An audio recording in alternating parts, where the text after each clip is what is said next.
At home in Alexandria, where they went. A Grand Prairie Paranormal Research presentation. Disclaimer: the presentation is completely normal. Nothing paranormal at all about it. The backdrop: who, what, when, where. Before we can really get into what Hermeticism is with respect to Christianity, we first need to understand the background that both came from. Because in all reality, both the Christianity that we see forming in the 2nd to 3rd centuries are realistically growing up, in a sense, alongside Hermeticism. And you can see how it branches off almost like a tree. In past videos, Steve and I have said that you can see it's like a tree where it branches out of Judaism to its own path. You see this between Hermeticism and Christianity, but that doesn't mean that they don't share a lot in common. In fact, they share quite a decent amount in common. And that begins initially with where they both originate really from. And you can trace both back all the way through Alexandria, Egypt. And again, going back to that background information you need, the first thing we have to look at is Philo, who lived from about 30 BCE to about 50 CE, and he is most well noted for producing the philosophical treatises concerning the Logos, which is in a sense, pre-existent, but not really pre-existent, more created at the formation of creation. And it is by the Logos that Ein Sof creates the universe. More so, Philo also takes on a lot of Stoic philosophy and uses it for his own ends. But even within Philo, a Jewish philosopher, very Hellenized Jewish nonetheless, but Jewish philosopher, we see that even within Jewish philosophy, there are some Greek concepts that are now being added in, considered and contrasted, debated and discussed within the greater Jewish thought. Philo is just really the pinnacle and the final end point of where Jewish mysticism essentially ends. This is where Jewish mysticism says, this is as far in this direction as we're going to go. Because Greek philosophy continues to go that way. We're going to take it a little bit different route. Now, around this time as well, and oddly enough, around the same time Philo would have been kicking the bucket, St. Mark establishes the church in Alexandria according to church tradition around 50 CE. So, by around the middle of the 1st century, according to Christian tradition, there was already a group of Christians living in Alexandria, Egypt. Now, the other bit of background information we need is we also need to start understanding what Hermeticism is. What is the Corpus Hermetica? Why is it so important? Because what we're looking at from the Corpus Hermeticum, and the Corpus Hermetica was written around the 1st century to 3rd century CE. It's a combination of different voices, much like with most mystical main texts. It's not one author necessarily writing one treatise, but more of a collection of voices being collected into what we would consider now one treatise, but in reality is actually a combination of different people with different experiences, particularly when it comes to Hermeticism. Very different experiences, some very similar, some very different, and these being pushed and pulled together to create what we would consider the Corpus Hermeticum today, which is what we typically all read when if you study any Hermeticism, you typically will read the Hermeticum, and there's multiple books in there, there's multiple accounts, all of which, though, tend to focus on one figure. And that figure is Hermes Trismegistus, or Hermes the Thrice Great. I am so sorry for butchering Trismegistus. I am awful at pronouncing long, complicated names. Now, mythologically, Hermes is a combination of the Egyptian god Thoth and the Greek god Hermes. And he plays the central role in the visionary experience of Hermeticism, as Hermeticism is very heavily centralized on having divine revelation to understand the divine more. And all these different voices are trickling down into our modern era, and we do see them nowadays in modern Hermeticism, and that is primarily captured in what is typically referred to as the modern manifesto, in some cases for Hermeticism, the Kybalion, which in a sense summarizes and solidifies the main core tenets that we would see growing in Hermeticism at this time. The Kybalion breaks Hermeticism down into 7 main principles. And while these principles are divided into 7 categories, they are quite fluid with each other in the sense of how they function with one another. The first principle, the principle of mentalism, is the key principle of all 7 from which the other 6 flow out. The principle of mentalism says, the all is mind, the universe is mental, asserting the idea that the divine, in a sense, mentally imagined and therefore projected and created reality. And that we too have the ability to influence the reality around us, our own lives and the lives of others, with our own minds. The remaining 6 principles, while not exclusively important to the remainder of this presentation, as I said before, do flow from the first one, that being the principle of correspondence, as above, so below, as below, so above. The principle of vibration, nothing rests, everything moves, everything vibrates. The principle of polarity, everything is dual, everything is poles, everything has its pair of opposites. Like and unlike are the same. Opposites are identical in nature, but different in degree.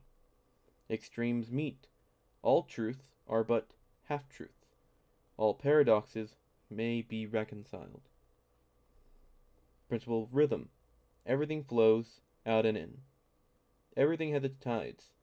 All things rise and fall. The pendulum swing manifests in everything. The measure of the swing to the right is the measure of the swing to the left. Rhythm compensates. The principle of cause and effect. Every cause has its effect, and every effect has its cause. Everything happens according to law. Chance is but a name for law, not recognized. There are many planes of causation, but nothing escapes this law. And last but not least, the principle of gender. Gender is in everything. It has its masculine and feminine principles. Gender manifests on all planes. And so while some of those may have seemed a little odd in some manner, and others may have made almost no sense, after careful analysis one can very easily see how all these flow together, and that is the core of Hermeticism, is how all these work in tandem. Now that we have a relatively solid understanding of what Hermeticism is and its backdrop, its background, how it came to be, we can now turn to Christianity and in particular the New Testament. Now when we turn here, we have to continue to bear in mind that Hermeticism and Christianity were growing up essentially around the same time, sharing the same ideas, all from Hellenism. And while you can see some Jewish concepts, you're going to see where they diverge very quickly. For instance, we can turn to the Gospel of John, which by many has already been noted to almost be verbatim in some places, paralleling literature concerning the god Thoth, which is where the popular comparison of Thoth and Jesus comes from. Now, depending on which side you take, whether the Hermetic texts come earlier, which is the side I do stand on, there are many who say that no, they probably borrowed from John. But that, again, goes to when the dating of John is, and that is not relevant to this, except the text is relevant. In the beginning was the Word, and the Word was with God, and the Word was God. Here we see the concept of the Logos, the divine pre-incarnate Chokmah, wisdom, being formed and created, and then the rest of creation flowing forth from Ein Sof. However, it's verse 14 that gets Christianity in trouble with Jewish mysticism. And the Word became flesh and dwelt among us, and we have seen his glory, glory as of the Son, only Son, from the Father, full of grace and truth. This portion, and the Word became flesh, is typically the portion that even Philo would take issue with, as in Philo's philosophy, the Logos does not retain a fleshly body, but later in Jewish mysticism is defined to be the Torah itself. And so we see an automatic divergence from Jewish mysticism. However, Hermetic mysticism does match. And we see this again with the parallel between Hermes or Thoth and Jesus. While some modern Christians may find it objectionable to compare Hermes to Jesus, they do share quite a few similarities. Both were semi or quasi-divine beings, depending on which camp you sat in. Some did not believe Jesus was divine at all, others did. Both imparted great wisdom, and both apparently continued to do so long after they left the physical plane. And the most attested for Jesus would most definitely be the apostle among apostles himself, the Gnostic or proto-Gnostic Paul. The Apostle Paul is undoubtedly the center of the Christian religion. Without Paul, there would be no Christianity. And Paul's journey begins on the road to Damascus. Just prior, he claims he was persecuting the church as a Pharisee among Pharisees, adamantly opposed to the Christian movement and its church, hunting them down and killing them as martyrs. Just prior to his own conversion, he had been present for the martyring of St. Stephen, and then going along his merry way to Damascus, where he has an extraordinary vision. And while there are different accounts, the vision seems to be quite consistent, that Paul sees the risen Jesus and is asked, "Saul, Saul, why do you persecute me?" Saul, of course, takes this vision and does what anyone would do and disappear for about 3 years into Arabia. Now, what he does there, no one is really quite sure. Some have speculated that he was studying to figure out how Jesus could possibly be the Messiah. Some speculate that while he was there, he was simply wandering the wilderness and preaching to anyone who he came by. And some speculated that while he was there, he received more visions and would eventually receive the vision that would reveal his gospel to him. Now, comparatively to Jewish mysticism, we see that Paul is not really following any Jewish mystic practice. Not that of Sartora, which is, as we said, was a practice by which one summoned an angel to rapidly teach you Torah or halachic law. And so Paul is most definitely not doing this if he's having a whole new revelation. In fact, his revelation is about the saving death and sacrifice of Jesus according to his own writings.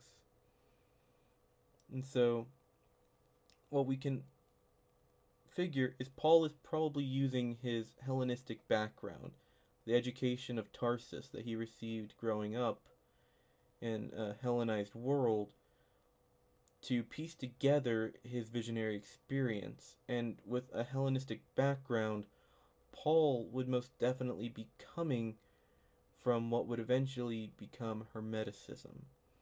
As we stated prior, Hermeticism and Christianity essentially came from the same group.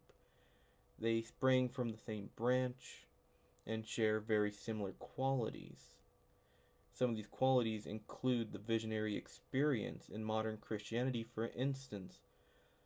Vision or prophecy is very common and is often done while deep in prayer or meditation. And while this is very similar to the style of Jewish prophecy is often done in a much more ecstatic state and has quite a few more underlying principles that are not seen here. But what we do see are very similar visions to what are described in the corpus.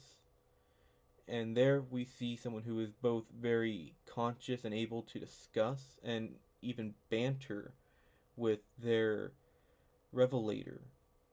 Paul here does seem to be in shock, but very clearly has multiple visions and is able to, in a sense, not really control them, but have some influence on where and what he's doing, as he later states that he knew someone, obviously referring to himself in a very humble way, that he knew someone who had ascended to, I think it was the third heaven.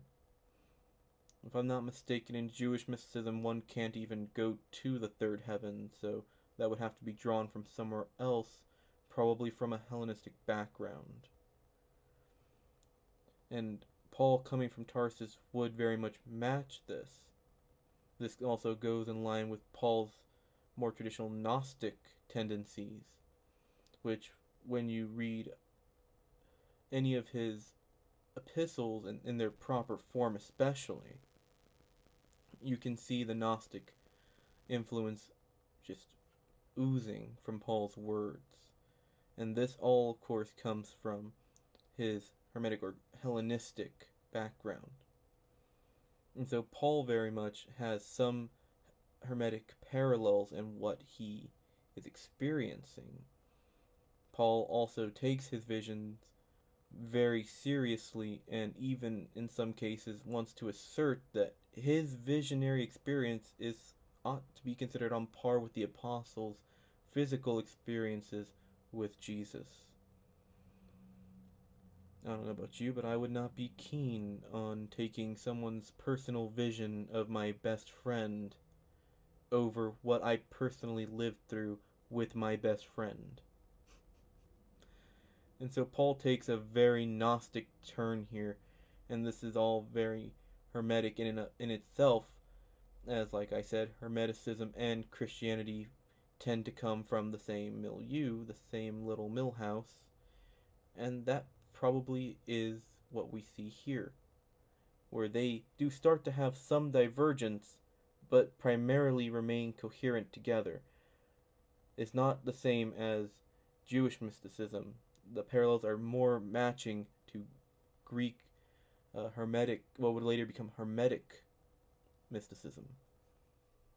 As Christianity and Hermeticism continued to grow alongside each other, they would continue to exchange and share ideas from Greek philosophy, these concepts which the early church fathers, the early orthodoxy, so to speak, of Christianity, took to analyzing to determine if anything of value was present or if it was better left behind.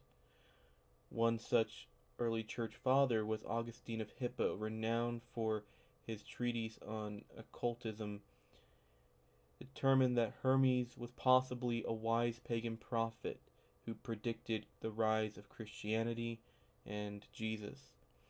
Others claimed Hermes must have been contemporary to Moses, and may have even taught Moses the secrets he wished to impart through visionary experience, or that he might have been the sacred priest king of Egypt, a role that takes both the high priest and the king, similar to the Melchizedek concept modern Christianity loves to push.